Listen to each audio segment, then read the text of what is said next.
ఎన్ని సమస్యలతో పుట్టుపెట్టులాడుతున్నాడు జనం. సరే మంచిదే, 400 సంవత్సరాలు అయిపోయింది.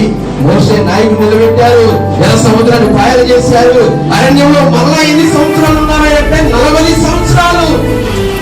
400 సంవత్సరాలే బానిసత్వము, మరలా 40 సంవత్సరాలేమో ఏమైంది? ఆహారం లేక, నీరు లేక, వస్త్రాలు లేక ఎంతో బాధపడుతున్నప్పుడు సర్వోన్నతుడు దేవుడు మరలా ప్రార్థించినప్పుడు ఆ 40 సంవత్సరాలు కూడా ఏమి తక్కువ కాకుండా ఏమి చేశాడు? ఆశీర్వదించాడు. హల్లెలూయా! అందరికీ హల్లెలూయా! ఆశీర్వదించాడు. ఆశీర్వదించినప్పుడు, పేగల దాకా తిన్నప్పుడు, ఎంతో సంతోషంగా ఉన్నప్పుడు మళ్ళా ఏమి ప్రారంభించారంటే చనిపోవడం ప్రారంభించారు, గుసగుసలాడడం ప్రారంభించారు, ఎగతాళి చేయడం ప్రారంభించారు. అయ్యా, ఎన్ని మందికి ఎందుకు చెబుతున్నాడు అంటే ఇక్కడంట యోర్దాను దాటడానికి 3 రోజులు.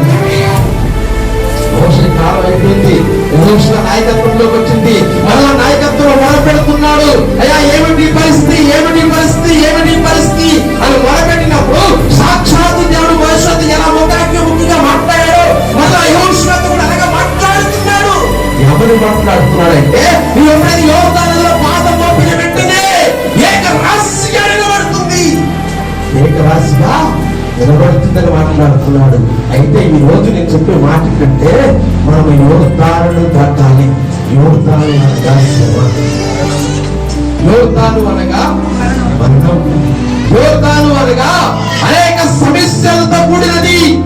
ఈ యోర్దాను ఎందుకు దాటాలి అంటే, యోర్దాను దాటిన తర్వాత పాలు తేళ్లు ప్రవహించే దేశం ఉంది, ఆశీర్వాదం ఉంది, దీవెన ఉంది. ఎందుకు మాట చెప్తున్నాయి అంటే, మన క్రైస్తవులు నిలబడుతున్న మనము ఎలా ఉండాలంటే నెమ్మదిగా ఉండాలి, ఆశీర్వాదకరంగా ఉండాలి.